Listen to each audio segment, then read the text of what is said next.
Bonjour et bienvenue à cette deuxième vidéo pour apprendre le hockey. Aujourd'hui, on va parler de positionnement défensif. Mais avant de parler du positionnement défensif puis des différentes règles à appliquer en défense, je vais vous présenter la règle d'or de la défense. La règle numéro 1 qu'il faut suivre en tout temps.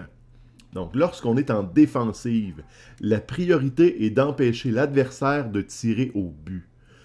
Ça a peut-être l'air simple, mais ça va inspirer, ça va guider tous nos choix de stratégie défensive. Le but, ce n'est pas d'enlever la rondelle à l'adversaire, ce n'est pas de relancer l'attaque, ce n'est pas de sortir pour aller attaquer la zone adverse. L'objectif, c'est d'empêcher l'adversaire de tirer au but.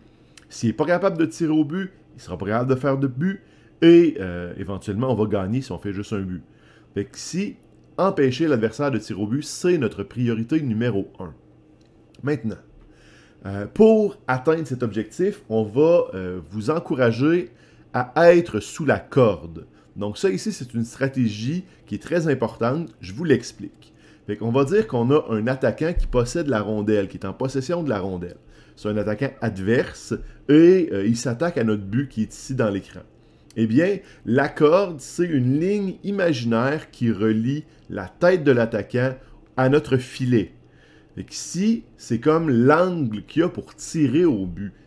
C'est par là que la rondelle va passer quand il va tirer au but. Et lorsqu'on est en couverture défensive, on veut être sous la corde. Ce qui veut dire qu'on est tout le temps situé entre l'attaquant adverse et notre but. Fait que s'il essaye de tirer vers notre but, eh bien, soit on va intercepter la rondelle, soit elle va dévier sur un patin, elle va dévier sur une pad, mais il ne pourra pas faire un tir de qualité vers le gardien de but. Donc à ce moment-là, les chances de marquer sont beaucoup plus faibles. Et c'est ça qu'on veut faire. Fait que peu importe ce que l'attaquant adverse va faire, on va le suivre pour rester sous la corde.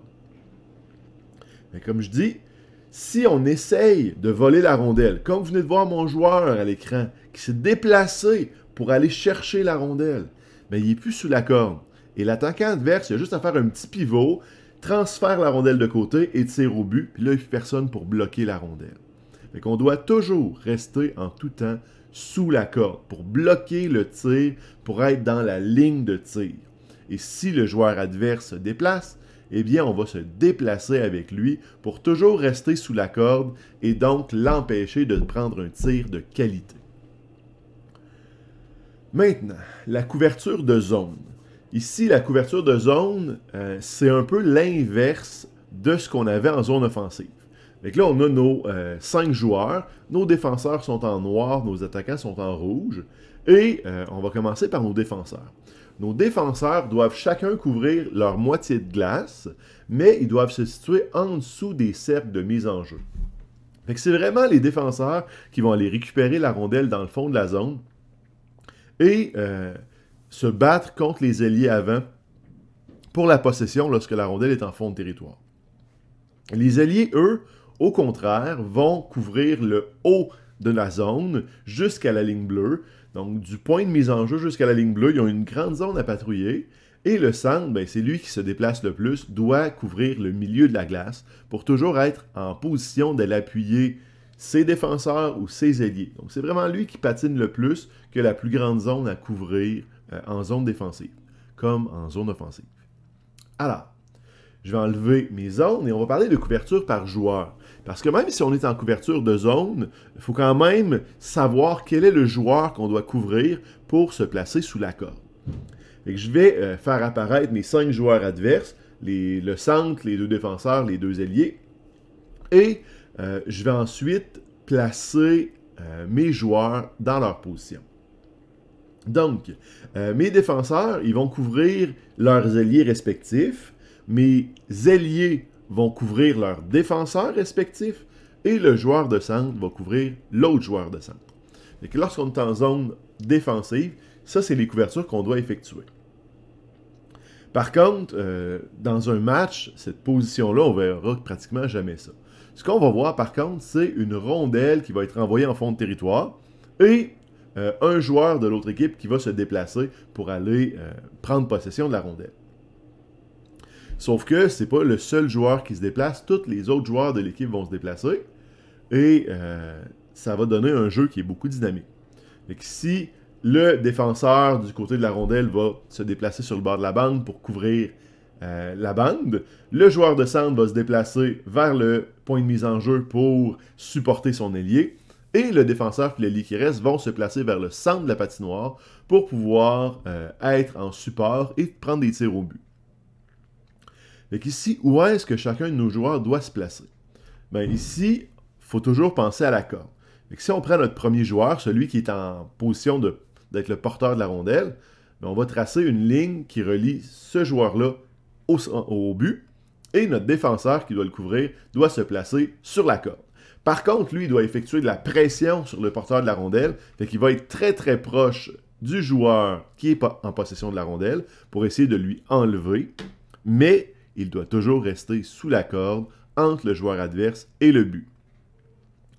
Ensuite, si on fait une ligne qui part de l'autre ailier, excusez-moi, vers le but, eh bien le deuxième défenseur va se placer entre le joueur d'attaque et le but, donc sous la corde. Il va être prêt à bloquer un tir, prêt à empêcher le bâton de l'adversaire de décocher un tir. Donc, il est très très proche de ce joueur-là. Et il faut qu'il soit toujours bien placé en dessous de la corde. Donc, il doit le suivre, il doit regarder autour de lui pour s'assurer que cet ailier-là ne se sauve pas se cacher dans une place qui pourrait tirer au but sans être obstrué.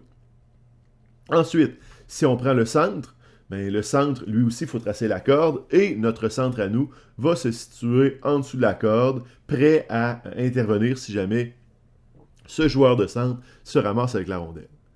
Même chose pour le défenseur qui est sur le bord de la bande, on trace la corde, et notre ailier qui va le surveiller va se placer sous la corde.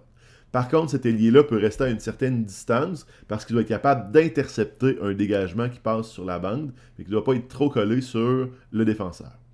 Même chose pour le dernier défenseur, on trace la corde et notre ailier, notre deuxième ailier, celui qui est du côté opposé à la rondelle, va être sous la corde, ce qui veut dire au milieu de la glace, prêt à mettre de la pression sur le défenseur si jamais il se ramasse avec la rondelle. Donc, qu'est-ce que ça donne, ce genre de positionnement? Mais ici, imaginons que le porteur de la rondelle, le joueur adverse, veut faire une passe vers un de ses joueurs. Donc, s'il fait une passe vers le centre, donc, qu'est-ce qui va se passer? Bien, on va avoir deux joueurs, le défenseur puis notre joueur de centre, qui sont en position de peut-être intercepter la rondelle et l'empêcher, le joueur de centre adverse, de pogner la rondelle. S'il décide de faire un tir au but, le joueur de centre, une fois qu'il a reçu la rondelle, ben on a toujours notre joueur de centre à nous qui est placé pour intercepter cette rondelle, être dans la ligne de tir et donc peut-être faire dévier la rondelle. Maintenant, si il y a un tir au but, il reste notre défenseur qui est devant le but, qui peut toujours pogner le retour, le dégager de devant le but, empêcher le joueur adverse de prendre le retour. Fait que lui, sa position devant le but est très importante. Et il ne faut pas qu'il se déplace vers le joueur de centre pour essayer d'empêcher le tir. Il doit s'assurer de dégager la zone du gardien s'il y a un retour et d'empêcher l'autre joueur de tirer. Maintenant, si c'est l'ailier qui est devant le but qui reçoit une passe, bien, il peut recevoir une passe par le porteur de la rondelle. Et à ce moment-là, on a les deux défenseurs qui sont en position pour intercepter cette passe, la bloquer, la dévier, pour empêcher le joueur, l'ailier, qui est devant le but, de recevoir cette rondelle. Il peut aussi recevoir la rondelle par le centre, si jamais l'ailier qui était en pression avait réussi à envoyer la passe vers le centre. Fait que le centre pourrait faire aussi une passe vers le joueur qui est devant le but. Et à ce moment-là, on a notre joueur de centre qui peut intercepter cette rondelle, la faire dévier. Donc, ici, le positionnement de nos joueurs est quand même super important. Mais si jamais l'ailier finit par recevoir la rondelle et il peut essayer de faire un tir au but, bien, on va avoir notre défenseur qui va être sous la corde et qui va pouvoir intercepter, faire dévier la rondelle, empêcher l'ailier de tirer. Et ça, ici, la position de ces trois joueurs-là est super importante pour empêcher des menaces en avant du but.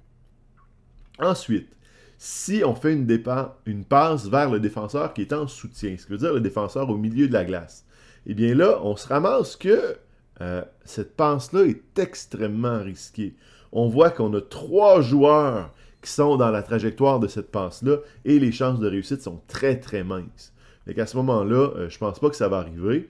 Et si jamais le défenseur reçoit une passe qui peut être venue par le centre aussi, eh bien, il va avoir toujours le joueur qui est dans le support qui va pouvoir essayer d'intercepter la passe, pardon. Et s'il arrive à recevoir la passe, puis il fait un tir, ben, j'ai deux défenseurs, deux joueurs de notre équipe, un défenseur et un ailier, qui sont dans la ligne de tir et qui risquent de bloquer la rondelle et de la faire dévier. Et ici, c'est vraiment pas le meilleur jeu à faire dans notre stratégie défensive. Si c'est le défenseur qui est du côté de la rondelle, qui est en pression, donc ici, le porteur de la rondelle, l'ailier qui est en profondeur, peut faire une passe directement à son défenseur, et bien à ce moment-là, j'ai notre ailier à nous, dans notre équipe, qui est prêt à venir intercepter la rondelle, et comme c'est une passe quand même assez longue, il va avoir le temps de la voir venir et il va pouvoir intervenir. Si jamais c'est une passe qui provient du joueur de centre, après une première passe réussie jusqu'au centre, bien encore une fois, on a notre ailier qui est toujours bien placé à surveiller le défenseur adverse, donc il peut intercepter la passe. Et si jamais le défenseur finit par recevoir la rondelle, bien, s'il essaie de faire un tir au but, on a deux joueurs qui sont devant sa ligne de tir et qui peuvent l'intercepter. Et enfin, on a toujours notre défenseur qui est devant le but, qui est prêt à dégager la rondelle si jamais il y a un retour pour empêcher le joueur adverse de prendre le retour et faire un tir dangereux. Maintenant, une autre stratégie que le défenseur, le joueur attaquant pourrait faire, c'est envoyer la rondelle de l'autre côté de la bande. Et là, à ce moment-là, on va avoir un renversement. Et là, ça va être au joueur adverse qui va essayer d'aller chercher la rondelle. Eh bien, il faut continuer notre couverture défensive. Fait que tout le monde va se déplacer. Fait que notre défenseur va suivre son ailier et tout le monde va reprendre leur position en dessous de la corde en fonction de la personne qu'ils doivent couvrir. Fait on a de nouveau un défenseur qui est en avant du but, celui qui était dans le coin précédemment. On a notre joueur de centre qui est toujours sur le centre, nos deux ailiers qui sont sur les deux défenseurs. Fait qu'on garde notre couverture défensive, on est toujours dans nos zones de protection et on est prêt d'intercepter la rondelle, peu importe la passe qui pourrait se faire. Fait que ça ici, c'est important de savoir comment se placer, peu importe de quel côté on se trouve de la patinoire. Enfin, si on parle lors d'une mise au jeu. La mise au jeu en territoire défensif, c'est quand même risqué. Ici, regardez bien mes joueurs, comment ils sont placés, et vous remarquez que le défenseur droit, est celui qui est sur le bord du cercle de mise en jeu, alors que l'ailier est un peu plus retiré vers le centre de la patinoire. Et ça, c'est normal, ce positionnement-là, parce que notre défenseur doit couvrir l'ailier, alors que notre ailier doit couvrir le défenseur adverse. Fait que pour être plus proche de leurs joueurs qu'ils doivent couvrir et avoir une aire d'aller plus facile pour notre ailier, ben c'est la position qu'on va adopter. Maintenant, sur une mise au jeu, l'endroit le plus sécuritaire pour envoyer la rondelle, c'est à l'arrière, vers le défenseur qui est sur la ligne rouge. Donc, le centre devrait toujours, lors d'une mise en jeu en territoire défensif, essayer d'envoyer la rondelle vers le défenseur. Il pourrait aussi l'envoyer vers l'ailier qui est sur le bord de la bande, mais il ne doit jamais, jamais, jamais essayer d'envoyer la rondelle vers les joueurs de centre, vers son autre ailier. Ça serait beaucoup trop dangereux si on se ramassait avec la rondelle devant le but et qu'on la perdait. C'est vraiment les deux options pour le joueur de centre lors d'une mise en jeu en territoire défensif. Par contre, le joueur de l'ailier, qui est du côté de la bande, doit aussi être capable de réagir rapidement. Si le joueur de centre ne gagne pas la rondelle et qu'il est en bataille avec l'autre joueur de centre, c'est lui qui doit intervenir pour aller récupérer la rondelle et appuyer son centre. Maintenant, imaginons que la mise au jeu est gagnée et que notre défenseur se ramasse avec la rondelle. Donc, le jeu qu'on doit faire, qui est le plus simple, tous les joueurs adverses sont du côté gauche de la glace. Donc, mon défenseur va se déplacer de l'autre côté de la glace et mes joueurs doivent se placer pour aller l'appuyer. Donc, mon ailier va aller se placer sur le bord de la bande. Mon centre va se déplacer vers le centre de la patinoire, vers l'autre point de mise en jeu de l'autre côté.